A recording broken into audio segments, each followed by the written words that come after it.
professor Nilson Machado, da Faculdade de Educação da Universidade de São Paulo, sobre como os professores devem administrar e desenvolver as competências dos alunos. Esse é um dos temas de um trabalho que foi lançado recentemente pela Edições SM, que está disponível gratuitamente no site da editora. Depois a gente passa esse site direitinho para vocês. Bom, professor, você estava me dizendo, né, que antigamente o pai queria que o aluno saísse da escola sabendo ler, fazer conta e escrever, não é isso? Naquela época...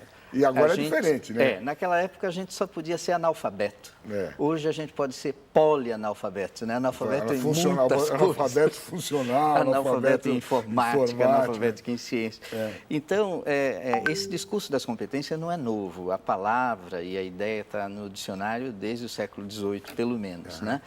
Agora, de 98 para cá, com o Enem, isso se chamou bastante atenção, não é? Mas realmente não é uma ideia nova. O ponto fundamental é que a gente estuda conteúdos disciplinares, estuda matérias, história, geografia, matemática, português, não é? Mas as matérias não são o fim da escola básica, as matérias são meios na escola básica. Meios para quê? Os avós da gente simplificavam, né?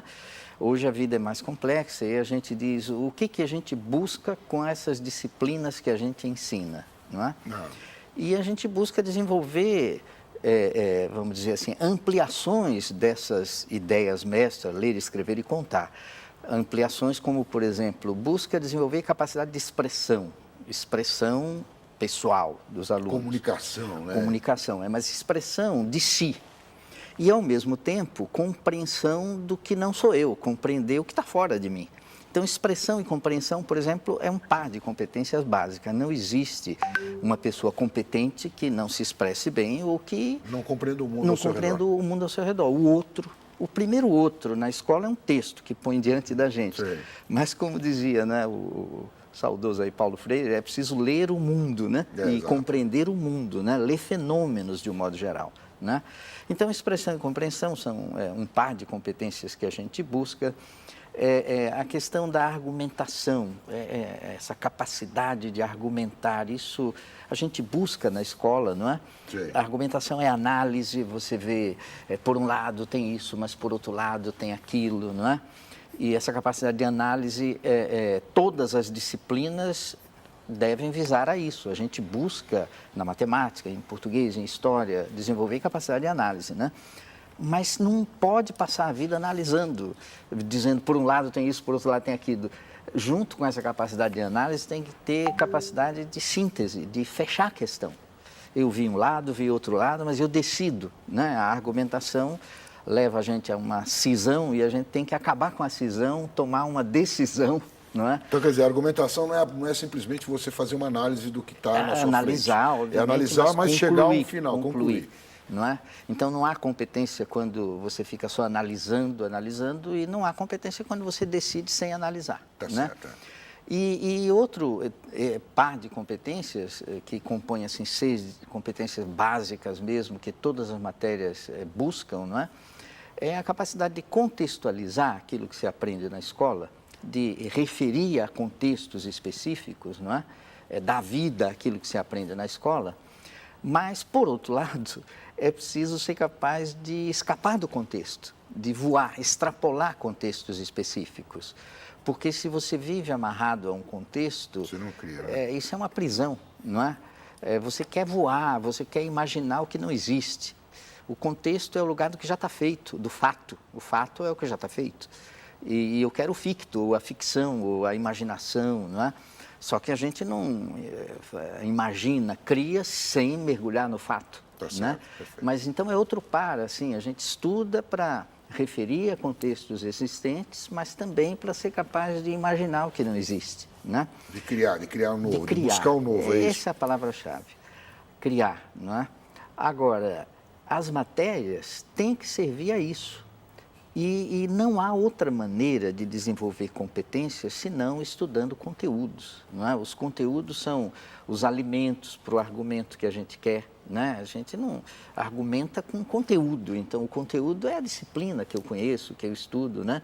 Não há chance de haver uma pessoa competente sem conteúdo. Agora, né? o professor na sala de aula está sempre preocupado em passar o conteúdo. Dificilmente ele está preocupado em desenvolver essas competências de uma forma ligada ao conteúdo, né?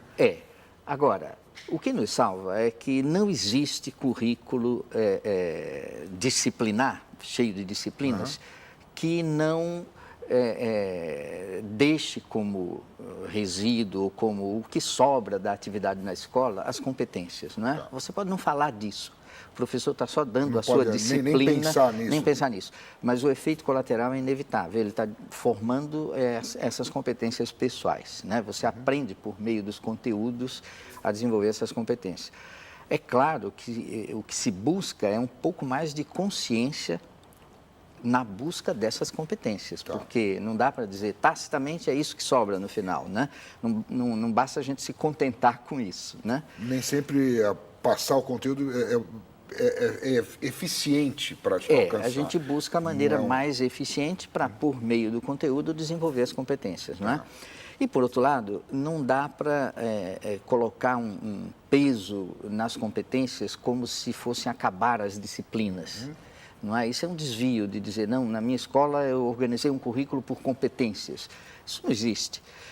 Todo currículo, não é? Tem disciplinas, tem programas. Ele pode buscar as competências, mas ele tem matérias que têm que ser ensinadas e não vejo como pode ser diferente. Né? Entendi. E como é que isso se dá no dia a dia? Como é que isso pode se dar no dia a dia do professor?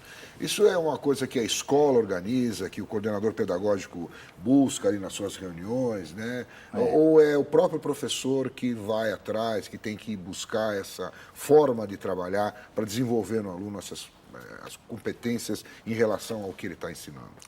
A situação da escola básica, sobretudo no ensino médio, no ensino médio, né, principalmente, a situação é de uma extrema fragmentação disciplinar. Tem muitas matérias, né? O número mínimo obrigatório é 13 no ensino médio, mas normalmente as escolas têm 15, 16, 18 matérias diferentes, não é? E imaginar que um adolescente com 15, 16 anos organize a sua cabeça, né, com 16 gavetas diferentes disciplinares e ele faça essas sínteses sozinhos, é delírio. Eu acho que a escola tem um papel importante nisso, não é? Todo professor na sua sala de aula tem que ter esse tipo de preocupação. Além disso, há um profissional que trabalha, sobretudo nas escolas públicas, que é o coordenador pedagógico, que tem essa função, a direção da escola tem essa função, não é? O modo como a escola se organiza é determinante. Por exemplo, a escola não pode ser só aula. Se visa as competências, tem que ter outros espaços para o conhecimento, né? A aula é o espaço nobre, sempre vai ser, até onde eu entendo, a aula. Mas precisa ter espaços, assim, menores e espaços maiores que o da aula. Espaços e tempos, por exemplo, espaços maiores, levar a turma para assistir a uma peça, ou a um filme, ou a um estudo do meio, isso não se resolve em 1 hora com 20, 30 alunos, pode ser 500, 600 e levar muito mais tempo, não é? E esses espaços maiores são fundamentais para criar o interesse, né? As disciplinas, as aulas são ótimas quando a gente já tem o interesse. Mas a gente não cria um interesse naturalmente pelo programa da disciplina. O interesse normalmente vem de ler uma revista, ler um jornal, não é? Da vida. E então precisa desses espaços grandes na escola, não só como festa, espaços organicamente instalados na escola, não é? E por outro lado é preciso ter espaço menor na escola, porque competência é pessoal, a relação aí para poder haver a possibilidade de vingarem as competências, né? A relação precisa ser pessoal, interpessoal. Então, espaços de convivência, de tutoria, orientação, de conversa 1 a 1 na escola. Conversa interpessoal. Com professor, aluno. Isso existe, mas eu falo disso existir organicamente, sistematicamente, não é? Porque os alunos precisam disso para depurar interesse. Às vezes eles estão interessados por coisas que não valem a pena, não é? E aí é nessa conversa ao pé do ouvido que você vai... E dá para fazer isso na escola pública hoje, que é assim, tem uma série de questões aí colocadas? Sempre dá para fazer. Eu tenho alunos na graduação que dão aula em escolas públicas e tenho também amigos, professores e que fazem isso. Daí não falo de uma coisa ideal, né? Agora, as condições de trabalho do professor não são, na escola pública, né, elas não são favoráveis, né, não favorecem a isso. Isso ocorre muito por conta de um envolvimento pessoal, né, dos professores, né? Era preciso melhorar a condição de trabalho do professor. E quando eu falo condição de trabalho, não é exclusivamente, não é apenas salário, não é isso, é haver esses espaços para convivência, não é? Por exemplo, é lei nacional agora que é 1/3 da carga horária, não é, do professor seja fora da sala de aula. Fazendo outras coisas, com outras atribuições. Fazendo outras coisas, mas o Estado está muito preocupado em preencher esses espaços com tarefas para o professor. Tipo preparação de aula, essas coisas. Contabilizar horas entre aulas como hora livre, e não é essa a ideia.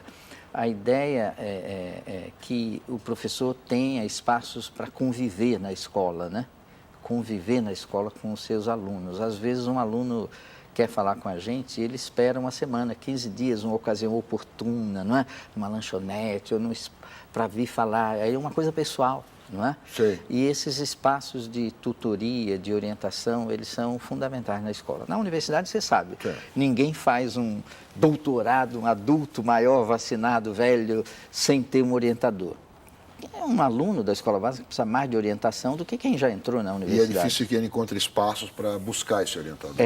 É difícil. Então, e não é culpa dos professores, a condição de trabalho não favorece, né? O modo como a escola se organiza. Né? Mas é interessante ter que eles têm que haja esse pensamento, né? Esse pensamento das competências, de como organizar as competências. Quer dizer, você tem um livro sobre isso, né, professor? Vamos mostrar aqui o livro do professor Nilson. Educação, Competência e Qualidade. É um livro da coleção Ensaios Transversais, da editora Escrituras, né? Educação, Competência e Qualidade. E esse material de competência também está no site da SM. Está disponível. São vídeos, professor, que você gravou aqui? São vídeos, Foram gravados 5 vídeos. E também eu tenho um site no meu nome, nilsonjosemachado.net, onde esse livro e os materiais são todos disponíveis gratuitamente. É de graça, quer dizer, quem está aí, ediçõessm.com.br, aqui no site, você vem aqui na série Gestor Escolar, clica aqui e você entra nesse material de gestão escolar. Entre esse material, a série Fundamentos, né, da série Gestor Escolar, entre esse material está o material do professor Nilson, né, que tem que abrir mais uma página aqui. Está aqui, está o material do professor Nilson, que é Educação por Competências. É isso, né? Que são vídeos, né, que você gravou para eles. São vídeos, São vídeos. Muito bem, professor. Então, eu quis que você viesse aqui para falar um pouquinho, porque eu acho que esse tema é bastante importante para o professor que está, às vezes, desanimado, e aí ele acha nisso uma forma de melhorar seu dia a dia, talvez, de melhorar seu trabalho junto com os alunos. Né? E há muito mal entendido na contraposição falsa entre ensinar conteúdos ou ensinar competências. Isso é um mal entendido. Não há uma oposição. Não pode haver. Né? Meio e fim não brigam, né? Meio e fim. As disciplinas são meios, sempre serão meio, né? O meio que a escola tem, não é? Para o meio físico, o meio conteúdo, mas a disciplina não é fim na escola básica, em nenhuma escola, em nenhum lugar do mundo. Tá certo. Professor, muito obrigado pela sua presença aqui na Universo TV mais uma vez. Eu que agradeço.